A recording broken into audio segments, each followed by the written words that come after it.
All right, I'm at a crucial point in those series that I was doing, the serpent egg, and I gotta take a break.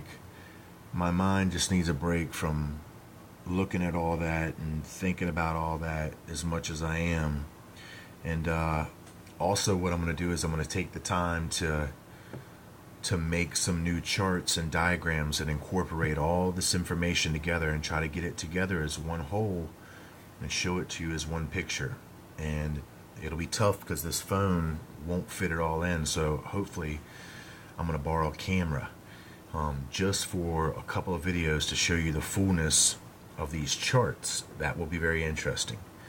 But in the meantime, everybody that's familiar with my channel, you understand what I'm all about. I'm all about the perfection of our Father through His Son Jesus Christ. And understanding that perfection of Jesus, it's very easy to see the flaws in the Bible. So I'm not in any way,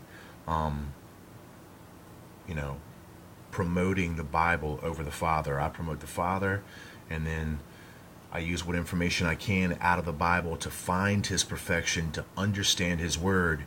But anything outside of that is history to me. And our history in our world is absolutely being covered up. There's things that are being hidden from us. And if you understand, I've been talking about these cycles of judgment, 7 cycles of judgment that have taken place since Eden.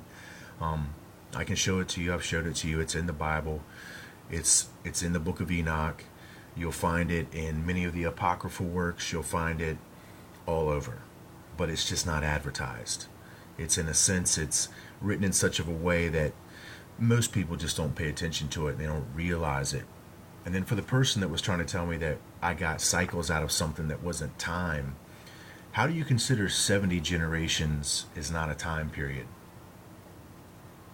Right, that's what I was thinking. Well, anyway, what I wanted to do is I wanted to take the time to talk about something that the Knowledge Vault was talking about.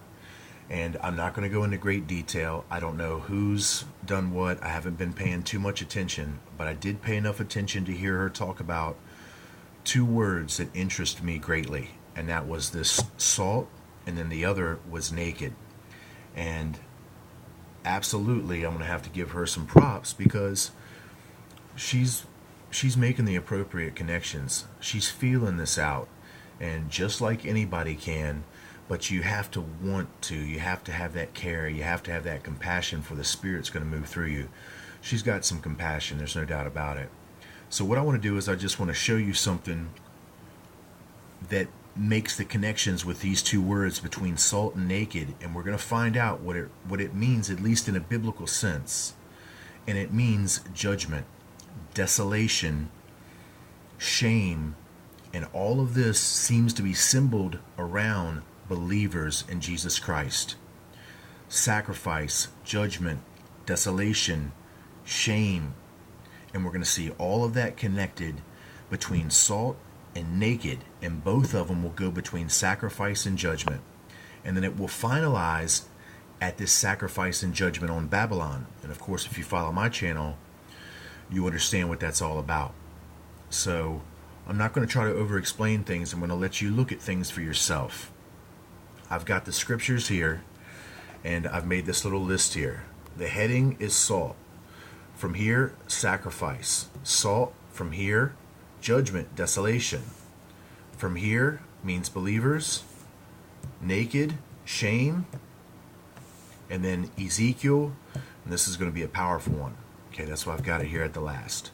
So we're going to see that these coded words are absolutely on the same track with what a lot of us are talking about, that there is this coming false flag, that there is this coming war against the believers in Jesus Christ, and all of this is based around an occultic mentality of sacrifice, of which we'll see paired in Scripture as both judgment and sacrifice.